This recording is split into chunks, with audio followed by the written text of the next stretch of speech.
First of all, thank you all so much for being here. It's an honor to have such a great collection of people here together.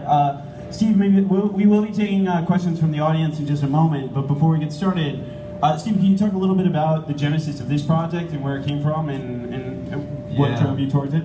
I've been kind of dabbling in finishing screenplays and making things and trying to, you know, get to this point, digging myself out of self-doubt and hating myself and hating my ideas, and then I was like, you know what, fuck it, we're gonna really do it this time. We're really gonna go in, do the shit, I don't care, listen to that voice, fuck it, you know, and like, I had spent my own money to make this shit, and you know, it all worked out beautifully. Shudder came through and like, saved the day, and it was awesome, yo. So thanks, Shudder, yo, for making this possible.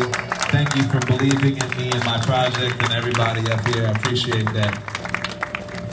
I got to make the director's cut the first time, and I didn't have to like change the shit up because, you know, of them, you know. So it didn't get corporate, it didn't have to go through any of that process. I got to make the movie I wanted to make, and that's a rare thing. And to be able to recoup my fucking budget, Jesus. So thank you guys, I really appreciate it. This all started out because I saw this GIF going around of me and Tom York DJing at a party. It was really hilarious. I really loved it. It went on way too long, but it was so funny. And I was like, you know, man, I could make some shit like this. I could do that. I could make a GIF, and then that GIF turned into me experimenting with boils on my friends' faces in Photoshop, which turned into an animation, which turned into something What You Saw, which turned into Royal, and then it just kept going after that. So, yeah. Can you talk a little bit about how this team came together, not just the people here on stage, though it's so wonderful to have them, but there's a lot of really great collaborators. I noticed you had David Firth worked on your project, who created Salad Fingers. Definitely can see a bit of his influence in this work, I think. Absolutely, yeah. Can you talk about some of the other partners that you brought on from the beginning? Yeah, David Firth was the one who, you know, kind of kicked this off, because I asked him to tutor me in animation. I was like, look, I got time. I don't have to be Flying Lotus for a while. Can I just be your student? You know, and he showed me everything I learned about animation, and pretty much everything after that kind of blossomed off of Twitter. You know, Eddie Alcazar, we made a project together called Fuck You, and that project kind of inspired me. Working on that with you kind of like kicked it off, and just was like, yo, we can make this. Just don't overthink it, just jump in, just dive in, and just like start fighting people. And then and then it just kind of blossomed after that. The rest kind of happened off of Twitter. This guy is like the Twitter champion right here. Zach Fox in the house, yo. He introduced me to her. And he was like, you know about Buttress though? Like, yeah, I heard about her through him. And then it just kind of happened. And Jimmy Screamer Claus is a brilliant animator. He's made 2 feature films, or was it 2 features, right, on his own? God damn. Mocap and everything. Everybody knows this guy. You know this guy right here? How'd you get involved, George? Yeah, you remember the way we started this thing, right? Wait a minute, before I say this. You a crazy motherfucker. That shit there, you told me, is the doo-doo. It's the shit. And you meant that literally. But it's cool, I'm down with you. You know I'm with you. Yeah. Because it is that good shit. Yeah, the best shit. I got a story about George. I cast George. I had a few people in mind. I was like, oh, what if it's Craig Robinson? What if it's Jermaine Clement? You know, a few people I was kind of talking to, but it happened to be George, and it was so perfect. It was so perfect. But day one on the shoot, I'll share the story. Day one, we're on set. This cat George comes up to me. He's there before everybody else. This is me, him, and a few other people. He comes to me and he's like, hey man, you know I ain't never acted before. You know that, right? I was like, oh shit. Oh God. Oh, that's cool, no problem. I know you, George. You know, we kicked it. I know who he is. You didn't have to be a stretch. I trusted that moment.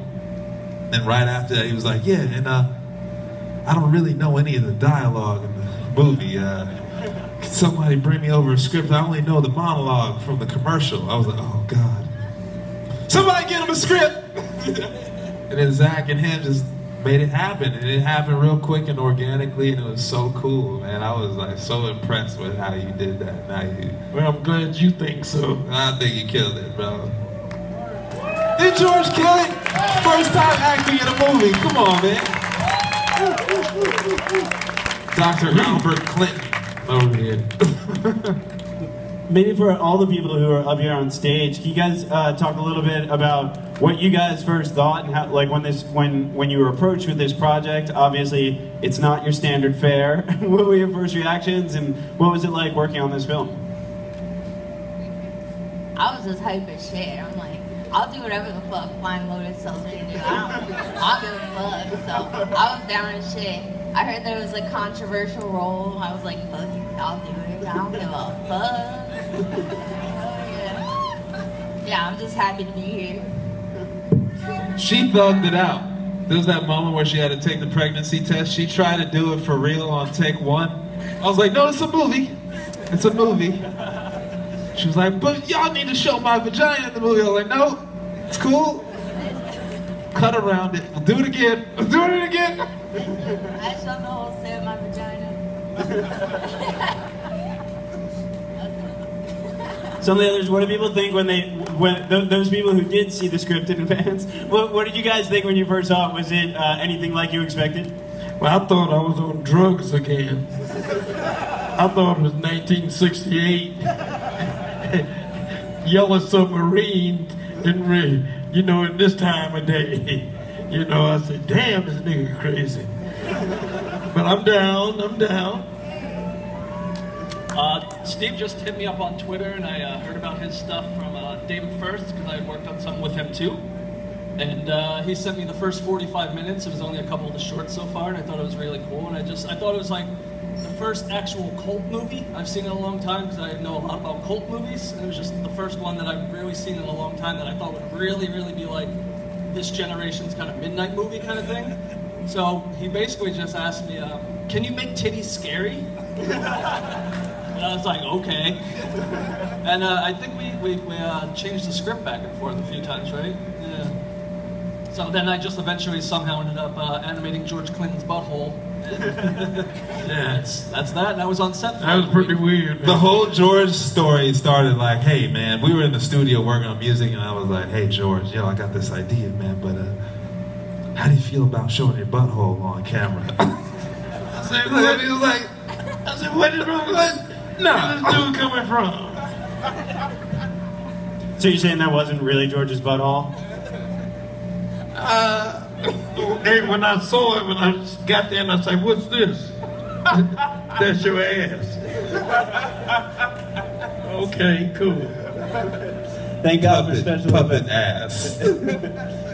Let's take some questions from the audience. I'm sure you have a few. We have a microphone out here, right over here. Do we have some questions? Everything made perfect sense. Here, we got a question right up here. Here we go. Right up here up front. Yeah, no, Santa. The guy in the red. Santa. Hi. Oh, we got one over here first. We'll come to Santa next. Hey, I like the movie. I bootlegged the whole thing. I filmed all of it. Hi. I had a question for Steve. Hi, Steve. Why? That's a good question. Why? Because I felt I had to do it. I felt I had to be the guy, because no one else was going to be the guy. No one else was going to show everybody the ugly. No one else was going to write black characters that we ain't seen before, like on some other shit. You know, like I had to be the guy to do it. Because I've been the guy to do it in music. It was the same shit. It was like, well, why didn't I learn, right? And do Transformers, right? I should have learned, made some money, but no, I just had to be that dude.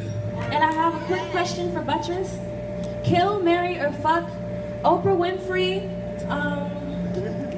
let's see, Whoopi Goldberg, and George Clinton. Oh.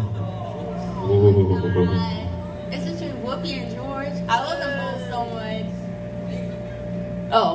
Oh shit. I gotta marry George because, fuck Whoopi, love her so much.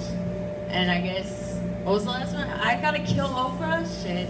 I don't want to. Kill Oprah. I guess I have to. Kill that bitch. I have to. I love Oprah though. That's fucked up. I love Oprah. I love Oprah too. Shit.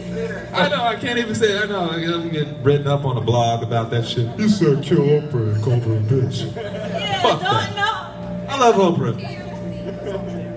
That's alright. We got Santa up Donald here. Glover is gonna visit Oprah soon. I can't talk shit. He's like inducted into the Oprah niggas. Yeah, so that was pretty fucking bonkers. I just had a question about the animation. How much of that was planned out and storyboarded? Who are you? Hello, Boys. hey. Oh, Red. Hey, what's up, Santa? Hey, what's happening? Hey. Okay, so for the animation, how much of that was planned out and storyboarded and timed out, and how much of that was just experimenting and just trying shit out over and over? I'd say 50-50. 50-50, it was like experimentation, trying to figure it out. And with the animation, there was, you know, I talked to guys like Jimmy and Cool 3D World who worked on it, and yeah, those cats, they're New York motherfuckers. Just give it up for Cool 3D World, putting in work. Y'all seen that shit on Instagram.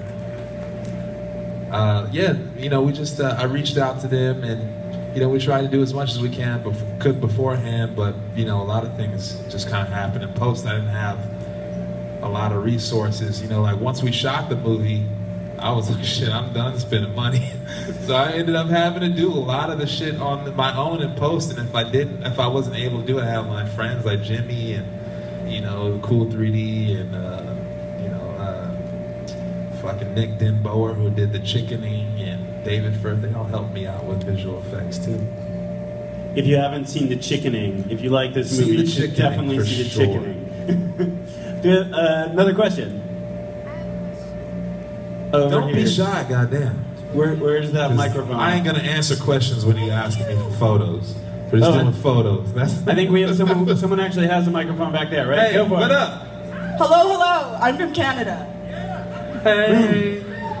Now, I have been watching Newgrounds for like 12 years now, and I've seen so many references like Gary's Mod, or of course David Firth, and it just had me having so many flashbacks while watching your movie. Can I ask if there's any other underground sort of animators that you might want to work with in the future? Because I of course love anime too. I see It's a the good Japanese question. lately. Yeah. I actually started working with Shinichiro Watanabe, who did Cowboy Bebop and Samurai Champloo. We're working together on a project right now that I'm not supposed to talk about, but fuck, I'm drunk. It might have something to do with science fiction. It might be based on a popular film that... Alright, I'm done! Alright! That's it! That's all you get. Next question. Where's that mic? Right over here. Hey, oh, it's much. I have projection. Hey. I was really shocked by how easily the film went back and forth from being incredibly grotesque to incredibly beautiful. Like, there were moments where I felt like I was allowed to really understand that, like, in all these different like apartment buildings and in every single fucking car and like in every single individual, there's this wild shit going down. Even if it's not grotesque, it can be suppressed or come out in like microaggressions.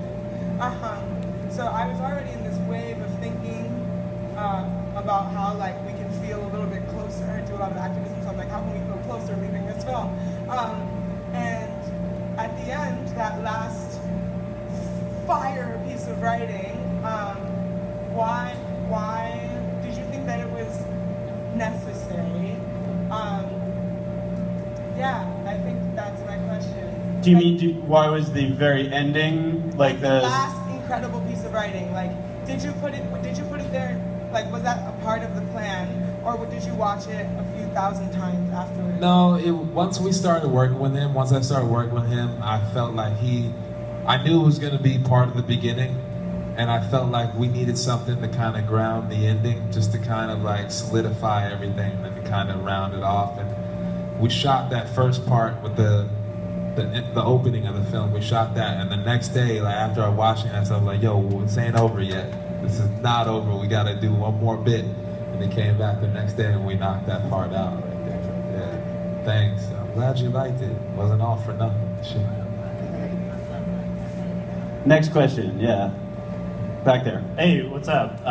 Hey. Hey, I'm like a gross person, so I enjoyed this. Sweet. Because it made me feel like a regular person. Do you think you're like a gross person also? I think I'm really regular. Yo, what's the funniest shit? The funniest shit is like, I've been making this movie for like 2.5 years. And I kind of finished it a few months ago, but like, you know, along the way, I have a lot of friends who would like send me silly pictures, you know, like shitty pictures and disgusting, vomity things, and I'm like, dude, Kuso is a movie, okay? This is not where I'm trying to live my entire life, okay? Like, it's just a fucking movie. Don't be sending me no like asshole porn, just cause, okay? Like, no. But you know, it's alright. I get it. We did it. Next question, yeah, where we at? Hey, what's up, man? So I'm like a huge hip hop fan. Oh shit. So I'm watching this film and I'm starting to see like a cypher scene, right? Come together between some of the actors and of course the Prime Minister himself.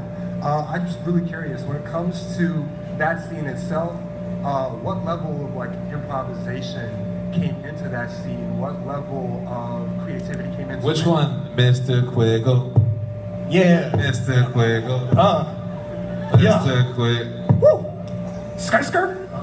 Yeah, that one. You gotta talk to my man's over here that was on the spot. That was kind of weird.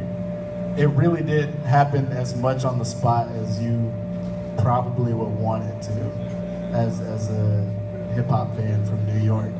It was very on the spot. You know, we talked about it, you know, for a few weeks prior, and he was like, you know, we got to come up with something that's going to be, you know, the actual Mr. Quiggle song. What song does this bug from space that lives inside a man's rectum listen to before it comes out? Yeah, it's me to write it. I don't know what the fuck you talking about. George was just like, motherfucker coming out of my ass singing. That's enough for me. Yeah, what you saw with George was natural. That was, if a bug lived inside George Clinton's ass, that's what you would sing to get it to come out. And it happened perfectly. There was 5 minutes of planning probably to make that happen. So that's a good thing. You know, I think it was natural. I think we got time for one more question. Oh, everyone's feeling bold now. I think I got it. All right, this cat right here, because you held your hand up early.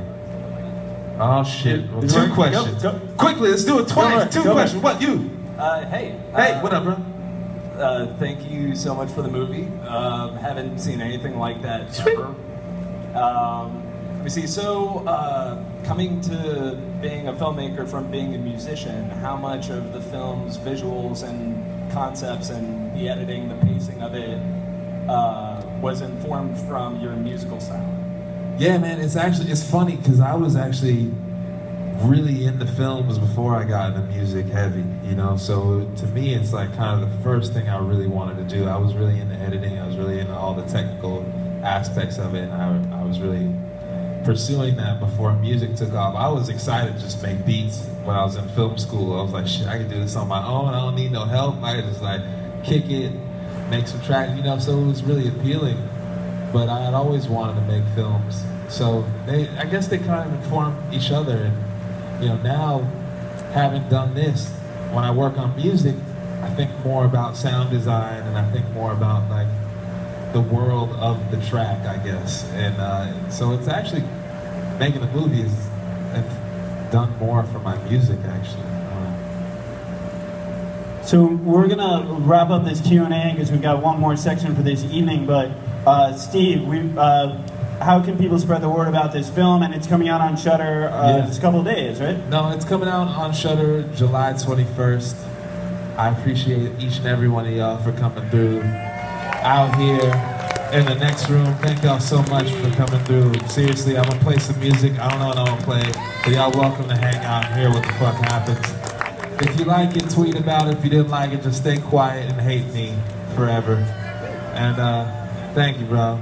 Let's have one last big hand for the whole cast and crew. Thank you very much.